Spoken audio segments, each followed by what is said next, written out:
Julaine Appling is president of Wisconsin Family Action, a conservative group that pushed for the 2006 constitutional amendment in Wisconsin that banned same-sex marriages. Today, Julaine returns to Wisconsin to discuss Friday's U.S. Supreme Court ruling that legalized same-sex marriage nationally. Julaine, welcome back to Wisconsin. Thanks, Steve. Good to be with you.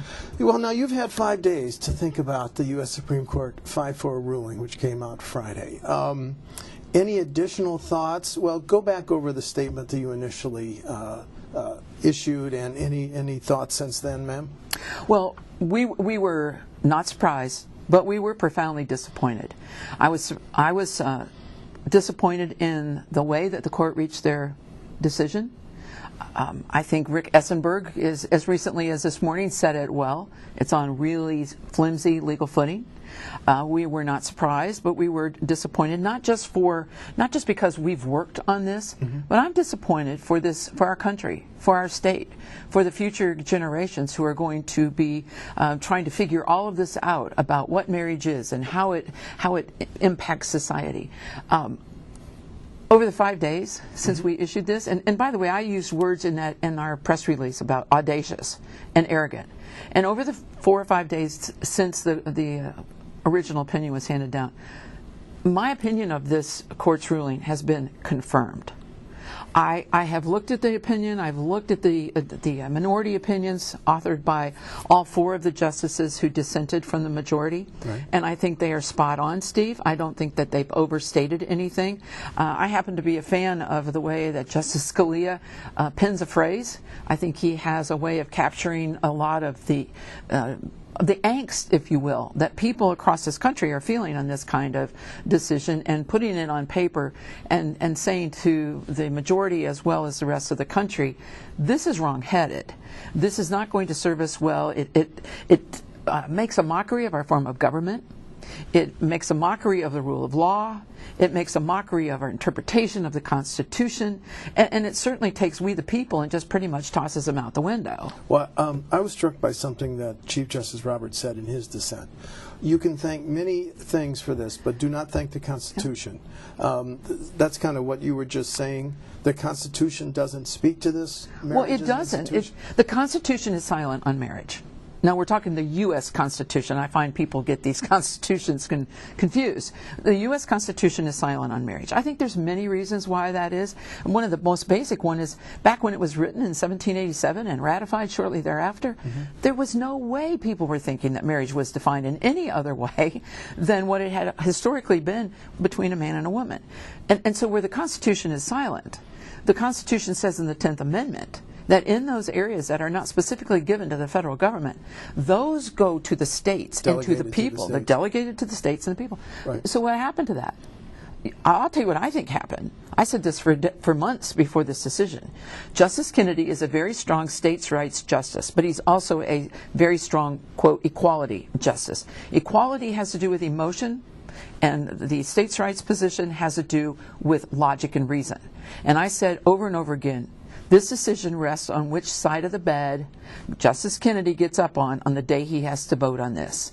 Because will the emotion triumph or will the logic and reason? And we saw what happened. Because if you read through Justice Kennedy's opinion, the emotion that comes through there, and a kind of a thin veneer of law, if you will, is supporting it. And that's what happened. And so Justice Roberts is exactly right. He said, don't celebrate the Constitution, because it had nothing to do with it. Right. But as you said in your opening remarks, or the answer to the first question, you saw this coming. I mean, when the Supreme Court let stand a number of local federal judges' rulings and then let stand the Court of Appeals rulings, which did not overturn those, I mean, you really must have felt it was just a question of when we were going to see the U.S. Supreme Court ruling? You know, from last February, which is when the ACLU here in Wisconsin filed a lawsuit against our state's marriage protection amendment, February of 2014, I saw this day coming.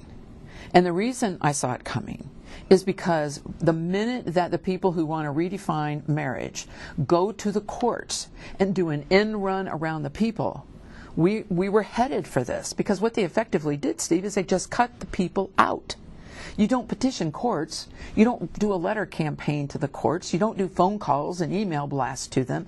Once it's in there, we the people are effectively cut out.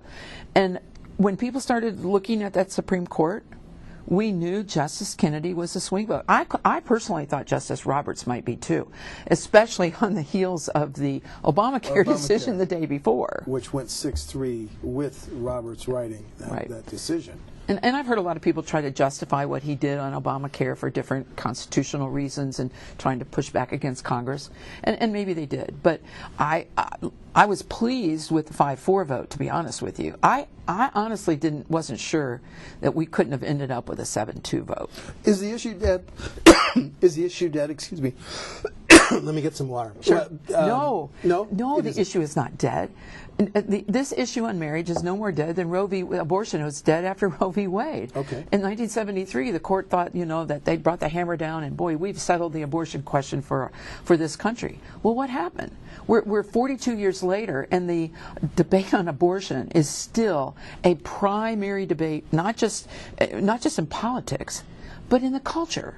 Because we've now been successful through the pro-life movement of increasing awareness and helping people to understand what this is all about. Well, our own state Senate has passed Senate Bill 179, which bans abortion after 20 weeks. Although I looked it up, and your group is neutral on that because you don't like which clause? Well, we don't like the part that has a medical emergency clause in there. Really? Why? Well, because here's another example of just what we're talking about. One of the reasons the abortion debate doesn't go away is the medical science keeps getting better and better. And what we know now is when a woman who's pregnant past 20 weeks is in an emergency situation medically, where her life is even threatened, we no longer have this either or, if we ever did, situation. Either I save the mother or I abort the baby. Now it's both and. The medical technology in the healthcare system has allowed us to have procedures that we can save both. And by the way, if the baby were to die while the physician was doing some life-saving treatment on the woman, that's an incidental death in the sense of it wasn't intentional. It's tragic, but it's far different from the surgeon saying, oh, wait a minute, the only way to save this woman's life is to dismember the baby and extract the baby. And so we struggle with that a little bit. And I'll tell you what, if the assembly goes forward and they put a rape and incest on there, we will be against the bill. You will be. Absolutely. This is a bill, it's about the pain of the unborn baby. It's not about how the baby was conceived. There's nothing in this that has any kind of it shouldn't have that kind of overtone to it at all, that this is about the method, whether it was in rape or incest that the baby was conceived. It's about the fact that babies, regardless of when or under what circumstances they're conceived, feel very real pain. Okay, let's go back to the same-sex issue. I want to ask you about this. Those of us in the Capitol who cover our elected GOP leaders day in and day out noticed after the Crabb decision that like Governor Walker, Speaker Voss, they didn't really want to bring up the same-sex issue. Were you disappointed in their responses after the Crabb ruling and that was upheld? Did you get the type of leadership on this issue from our elected Republican officials that you had hoped for? Well, I've learned through the years to keep my expectations in check when it comes to elected officials. Okay, they're always in a political environment that they're weighing what they say. So could they have done better? Certainly they could have done better. But you know what? At the end of the day, Governor Walker came out and he defended Wisconsin's Marriage Protection Amendment from the very beginning to the very end. And on one level, Steve, what more can I ask for? Now, from the other leaders, Assembly Speaker Voss or Majority Leader Fitzgerald, I don't know. I would love for them to make a strong statement about how important marriage is to the state on an economic basis, a stability basis, foundational basis. But, my expectations were pretty low on that, and so I wasn't really disappointed in it. Let's talk about what the pollsters say has been a sea change in public opinion on this issue. I don't have to tell you this, but in 2006, the ban on same-sex marriage was added to our Constitution 59%. Now, if you fast forward to polls over the last year, the pollsters, the professional pollsters, not me, say that public opinion has flipped on this with a speed that they rarely see, and there's especially this age gap. The millennials favor same-sex marriage to a greater percentage than those that are 50, 60, and above. Why the change in public opinion so quickly, Julaine? Because there's been an all-out assault on traditional marriage, on those of us who hold to the traditional marriage position, and an all-out celebration of and push to normalize, legalize, acclimate, assimilate same-sex relationships as well as same-sex marriage. Look, the age divide doesn't surprise me at all. 86% of children in Wisconsin who are school age go to public schools. That agenda is very much pushed in our public schools in the state through Gleason and the Gay Straight Alliances and all the other, the Day of Silence and all the other things that are going on in our public schools. They're assaulted by this message. Of the younger people in our state, I think, are almost bullied into saying, "Oh, this is great." Older people are more reflective on it. They have a longer history. You know, Steve, interestingly, we're about to have a generation who will never know that we had a time in this country where marriage was universally accepted as only one man and one woman. We're talking in such a recent period of history that all this has happened. And it's, I believe a lot of the reason it's moved so quickly, President Obama said it moved really quickly. Yes. Is the information age. The Twitter, the Facebook, all the social media, and it's been a crush to push this out there and to celebrate it. I got to tell you, I never ever imagined in my lifetime that the White House would be displayed in rainbow colors in celebration of this. Yeah. I'm stunned. I don't care what age you are. You ought to understand that the White House should be treated differently in how it speaks to these issues and in general recognizes them. That just to me was amazing. What was your response to the statements by those who back same-sex marriage? And it had this universal theme: love wins, love won to date. How did you respond to that? I responded to this: love did not win on Friday. America lost. Do you agree with Ted Cruz? It was one of the darkest days in American history. It absolutely is. June 26, 2015. I don't want to say because I don't want to denigrate Pearl Harbor Day, but the day that it will live in infamy. I think in many people, it certainly will in my mind.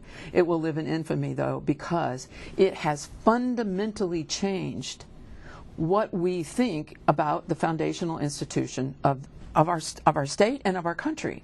We have basically said that government is now in the romance business. That is a very dangerous position. Where does that stop, Steve?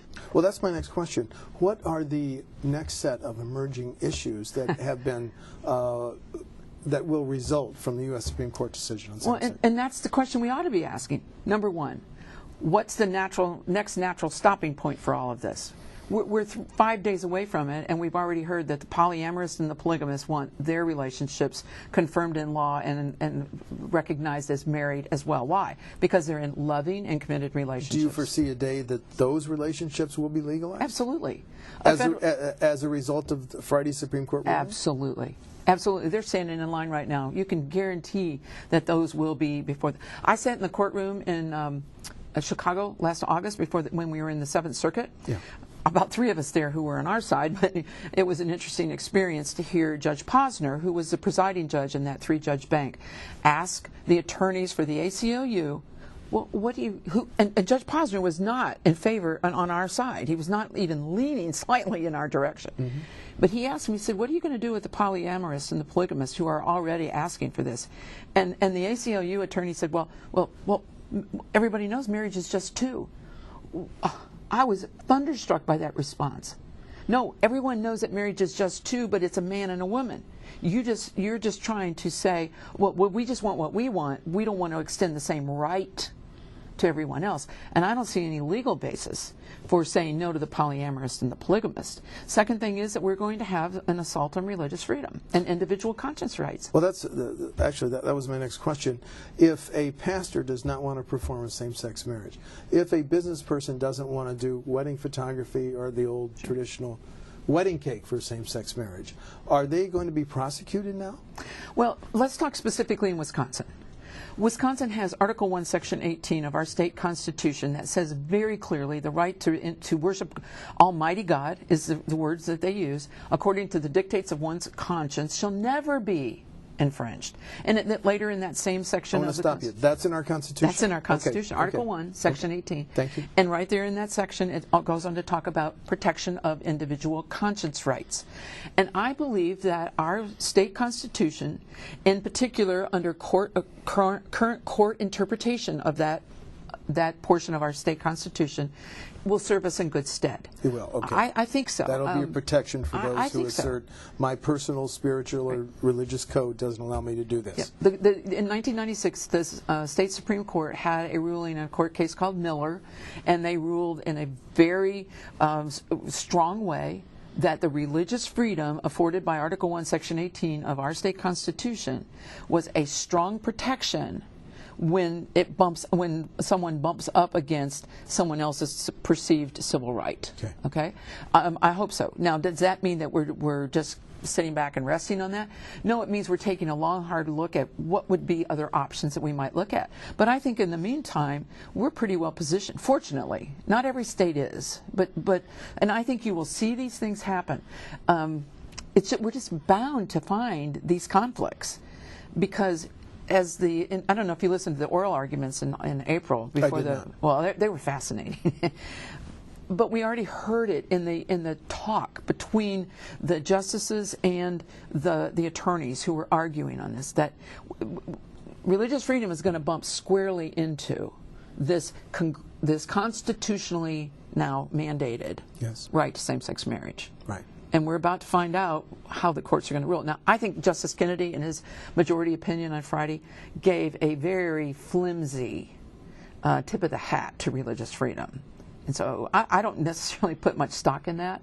I certainly don't put much stock in what President Obama said, because he's been one of the main reasons that a lot of the assault on religious freedom has happened. But nevertheless, those words are in the opinion. In our Wisconsin, but so you think Wisconsin is pretty well positioned to give protection to those who invoke their personal spiritual beliefs? I think so. I think if you work your way up through the courts, depending on what circuit court you get, some issue like that would get filed in here. Yeah. In Dane County, I'm quite certain religious freedom would lose, and individual conscience rights would lose. But I think as you work your way up through our court system and get to the Wisconsin Supreme Court, I think right now this court, as currently constituted, would very much agree with this Miller case from 1996 and would give us a very strong religious freedom and individual conscience rights protections. Well, you have read the Supreme Court decision and the dissenters, and watching how, I'm curious, we now have 14 Republican presidential candidates. We'll soon have 16. Well, what about their responses? As a leader on this issue in the state of Wisconsin, were you impressed, repressed, depressed with any of the other responses of the GOP presidential candidates? I'm going to go back to something I said earlier. Remember, in the political realm, I keep my expectations pretty low. Yes, you did say that. Yes. So I always read them with interest. Let me say that. And I'm going to go right to Governor Walker, because I think that he's our governor, and we always pay attention to what he's doing. I think it was significant that Governor Walker thought about what options we, the people, have. Because as I said, when you go to the courts, you've cut the people out. The way to bring the people back into the process is to use that federal marriage amendment option. Okay. So I do agree with many of the sentiments that some of these would-be presidential candidates have said. That it's a dark day, that it's a dangerous day. Nobody came out and saying, yay, the Supreme Court made this marvelous ruling and it's about time for equal rights. None of them did that. And everybody was pretty measured and temperate. And nobody, to be honest, I think nobody's willing to go too far out in the primary season when they have to have their base to get the nomination. But I read one column in the wake of the decision that said, okay, now privately, Republican presidential candidates are going, Obamacare has been resolved, same-sex marriage has been resolved. I don't have to campaign on those issues. I didn't say that. One pundit said that. Do you really think Republican presidential candidates are going to now move on because of the two U.S. Supreme Court rulings? Well, just on Obamacare real quickly, didn't that court decision pretty much throw it back to Congress and say, hey, if you guys want to get rid of it, you're going to have to vote it out. Yeah. And so that would make it really important that whoever becomes a president is in a position to sign the bill into law that rescinds and replaces Obamacare. To me, this would be a glorious chance on Obamacare for a Republican nominee to come out very strong and say, I'll champion that effort. So on the marriage issue, as we said earlier, the issue's not going away. Now, so you think it'll be a centerpiece in the dialogue? I don't think it'll be a centerpiece. Okay, thank you. But I think it will be part of the dialogue at some level, because there's a strong base out there. I saw a survey within the last 18 months that amongst likely to vote Republicans, okay, it was like almost 90% of them believe marriage should be only between a man and a woman. That's not out of animus, hatred, bigotry, discrimination, intolerance, or anything. It's out of a really deep understanding. That's what is good is for men and women to take care of the children they bring into being and provide the very best environment for them to become good taxpayers, good workers. So, Wisconsin Family Action plays offense in the Capitol. What are your next steps? What are your next legislative goals on this issue now that the Supreme Court has ruled? Well, they're few and far between. Don't forget. I mean, once we get a constitutional rendering from the highest court in the land, but we are talking with attorneys and with legislators about, do we need to do anything else in a statutory form to ensure that the individual conscience protections and religious freedom rights of our state's citizens are given the best protection possible. To me, that's the next step. That's what we have to do. You know, as I said, I think the Constitution holds us in good stead, but there's a little bit of a risk there, and so we want to make sure we're doing the right things. That's really all about what you can do. There's some states you've probably heard that are going and saying, okay, we're going to give pastors special protection, or we're going to give government workers special protections. Yeah. I believe that our constitutional amendment at this point is providing that overarching protection. Okay. And maybe we'll see it tried in the courts. I don't. Just yesterday, in the wake of Friday's ruling, some Democratic legislators, including Representative Joe Castas Amarripa, said it's time to remove the 2006 constitutional ban. You're shaking your head. No. Why? Well, first of all, Steve, this is what they should have done in the very beginning, rather than to go whining to the courts, and the federal courts, in 2014, and effectively just cutting off the people. They should have gone through the same process to repeal the Marriage Protection Amendment we put in 2006, which is what they're asking for now. I don't think that we should do that. I don't think we should do that at all. I think, number one, that should be in there, if nothing else, for historical record. Number two, if we somehow could get a federal marriage amendment in place that said the states have the right to determine for themselves what marriage will be, I don't want to go back and refight that. I want that language left in there, and you can bet on it that Senator Carpenter, who authored it in the Senate, and Representatives Amarripa and I believe Spreitzer, the three of them know full well that if that were to ever happen, and we got that federal marriage amendment, they want it out, so we would have to go back and refight that battle. I think it needs to stay in there. And I hope that the resolution that has been introduced just dies in committee. If we didn't have the U.S. Supreme Court ruling that came out Friday, and Wisconsin was deciding this on its own, if the constitutional amendment banning same-sex marriage were voted on today, would it pass in Wisconsin, Julaine? Well, I still think it would. You still think it would? Do I think it would be nearly 60%? No. Because there's just been this huge bulldozing of trying to tell everybody that we're bigoted and hateful if we don't agree with it. Nobody in America wants to be viewed as unfair, bigoted, or intolerant. But people have a funny way of, when they go, not on a poll, Steve, but when they go into the privacy of the voting booth, of voting what they really believe. And I still think we win. There was a poll released in the last year, and I believe it was a St. Norbert's poll with Wisconsin Public Radio, I think, in which they showed that over 50% of the people would still vote for a marriage protection amendment in this state. And I think, sometimes things push a little too far, too fast. And I think Chief Justice Roberts said this in oral arguments, and he reiterated it in his dissent. When people have something forced on them, they don't usually take it as well as if they had a say in making it happen. Also, just yesterday, Republican Representative Jeremy Thiesfeld said it's time to repeal our domestic partnership law. Your position on that? We agree with him. I've been pushing, we've lobbied over 50 legislators since January that should come out through the budget, by the way. Came in through Governor Doyle's budget in 2009. And as you know, we sued against it. We lost. But we believe it's discriminatory. There's nothing that allows heterosexuals to take part in this kind of marriage-like type relationship that has state sanction. I believe that if your court said every state has to be party to dismantling marriage now and the foundational institution, so okay, fine, then don't put alternatives in. Take out that domestic partnership registry. Absolutely. Okay, well, overview now. How are groups like yours and groups like yours in other states, are you going to have a unifying, how are you going to play offense, is what I'm trying to say? Well, you know, this goes back to the discussion we had about, is this debate over? The debate's not over.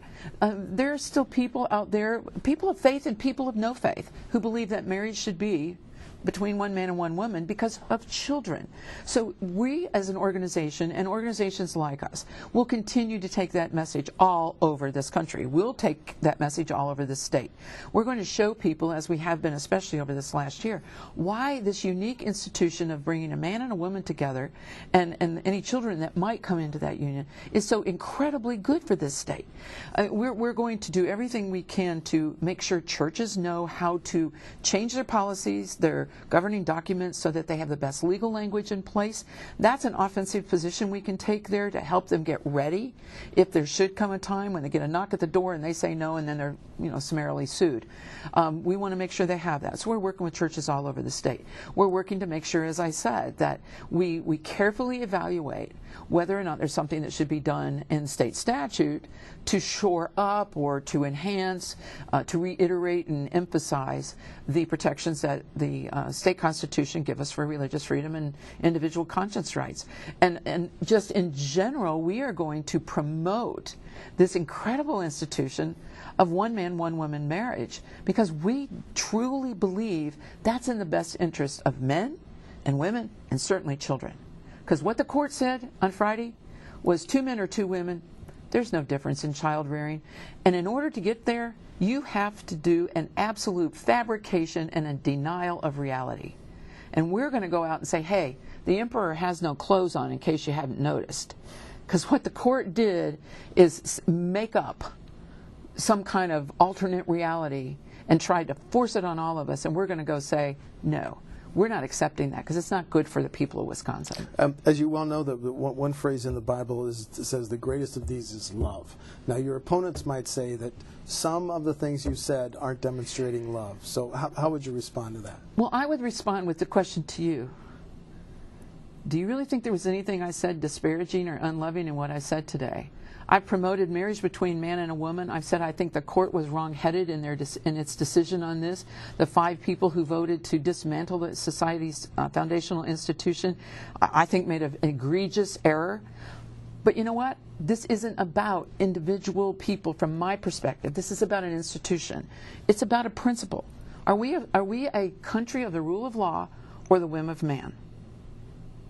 What I saw operating in the decision released last Friday was much more about the whim of 5 people than the rule of law. And I've learned something, Steve, on this. It doesn't matter how gracious or kind I try to be, and I always try to be that way on this.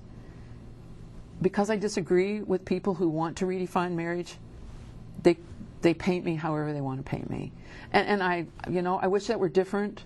It really is not about animus towards them. It's about the protection of the most important societal institution we have. Great. Julaine Appling, President of Wisconsin Family Action, thanks for coming in. Well aware of the leadership role the organization took on the constitutional amendment, so I was glad you could come in and discuss it. Well, I appreciate the opportunity. Thanks, Steve. Thanks.